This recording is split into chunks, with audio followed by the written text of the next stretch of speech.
Okay, start. So here we will be talking about the plant tissue, but before I discuss every different types of plant tissue, I want you to understand the proper meaning of tissue here, and then where do we exactly find the tissue in the living world. So tissue is a group of cells. So it is a group of cells means the tissues are found where in the living organism, because cells are present only in the living organism. So every forms of life, every living organism, they are made of what? Cells. So organisms. So we find organism can be grouped into two categories here, unicellular organism and multicellular organisms, on the basis of the numbers of cells. So organisms having only one single cells are called the unicellular organism. On the other side, if you see here, the multicellular organisms, they have a numbers of cells in their body. So only in the multicellular organism we find the tissue. So tissue is found only in the multicellular organisms. Example like plants and animals, we are all multicellular organism. We find tissue only in the multicellular organism. So here in the classes, we'll be discussing about the plant tissue and then animal tissue, that means the tissues found in the plants and animal. Okay, look at here, the definitions of tissue. Tissue is a group of cells. We know that closely associated cells that perform related functions and are similar in its structures. So now in the multicellular organism, why do this group of cells are formed? Why? What is the need to form the groups of cells or groups of a tissue? Especially only to perform what? The specific functions. So to perform some specific function, a numbers of cells, they group together and perform some specific functions or tasks in the multicellular organisms. And they have got a very simple definition I'll give you. The simple definitions of the tissue is the group of cells having similar origin and similar functions. Similar origin and functions.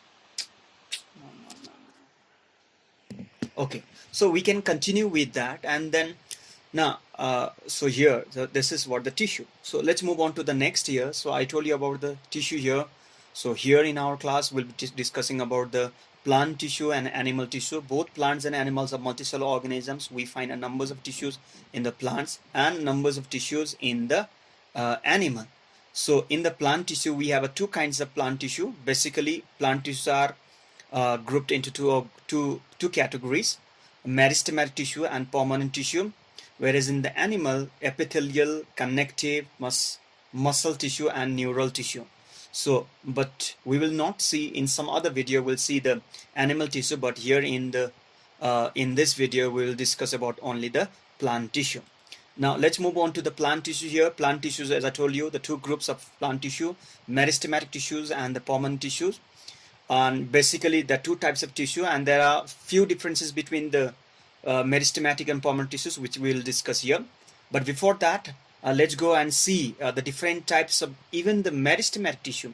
Meristematic tissue is again different types here: apical, intercalary and lateral, whereas permanent tissues are what? Simple and vascular, okay, or complex.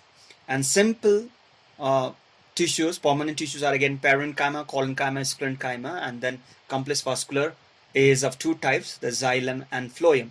This complex vascular is also called the connective tissue. Please keep that in your mind. So let's move on. The plant tissue, as I told you, basically two types of plant tissue, meristematic tissue and then permanent tissue, on the power of cell division. Now look at here. If you see this meristematic tissue and permanent tissue, I have shown the diagram here. Now the permanent tissues, these are the permanent tissues and then meristematic tissue. Okay, by looking at these two diagrams, you should be able to write a numbers of differences. Like meristematic tissue, they have a power of cell division, means they can divide and form more daughter cells, whereas the permanent tissue, they cannot divide. They have stopped to divide. So once the meristematic tissue stops to divide, then it becomes what? The permanent tissue. So the first point we have discussed. Second point is the present at the growing part of the plant. So every growing part of the plant, you find what kind of tissue? The meristematic tissue. This meristematic tissue, or in short, we call them meristem also. Don't forget that. So these tissues are found in the growing parts of the plants, whereas these permanent tissues are especially found in the which actually provides the mechanical support to the plant. Okay, and if you just see each and every cell, now you can see each and every cell. These are small cells of meristematic tissue. Every cell has a very thin cell wall. They have got a very thin cell wall. But when you see the permanent tissue, cells present in the permanent tissue, you see the cell wall is much thicker comparatively to the meristematic tissue. Now look at here, the third point here, the fourth point. Okay, fourth point is no intercellular space. You see here all these cells are closely packed together. Okay, all the meristematic tissues are closely packed together, but if you see the permanent tissues have intercellular space. These are the intercellular space, means the space between the two cells are called intercellular space. So presence of or large intercellular space are present in the permanent tissue, whereas absence of intercellular space in the meristematic tissue. The last one we can say, as I told you, the meristematic tissues, once it stops, it transforms into the permanent tissue. So this is all about the difference between the meristematic tissue and permanent tissue. Now let's go and discuss about the meristematic tissue. Now if you see, as I told you, the meristematic tissues are of three types: apical, lateral, and intercalary. Now where do you find, and as I have already explained, that meristematic tissues are present at the growing tip of a plant. So any part of the plant where the plant brings shows a kind of a growth, those parts of the plants are actually made of what? Meristematic tissue. So apical meristematic tissues are present at the tip. Tip means at the apex of the root and then stem. Whereas in the lateral meristematic tissue, they are just below the bark, which is one of the example of lateral meristematic tissue is the cambium, which is actually present in the dicot root. Don't forget that dicot root and the stem. Cambium is present only in the dicot. It's not present in the monocot plant. So keep that in your mind. And it's just below the bark, means it's in between. The lateral cambium is present in between the xylem and phloem. Bark is actually made of the phloem, and then the root of the plant or the trees are made of the xylem. So the last one here, the intercalary. Intercalaries are intercalary meristematic tissues are present at the base of the nodes, internodes. You must have seen the nodes and internodes. The gap between the two nodes are called the internode. And apart from this, a few things I have written over here. When you see the plant, we can see the two types of growth in the plant. One is the primary growth and the second one is secondary growth. So any types of growth is actually brought by the meristematic tissue. Just keep that in your mind.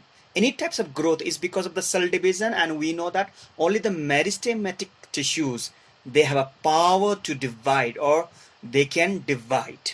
So they have the power of cell division. That's why they bring the growth. So primary growth is actually brought by what? The apical meristematic tissue.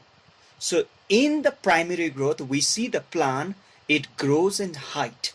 So the growth of a plant to attain its height is actually the primary growth, and it's all brought by the apical meristematic tissue.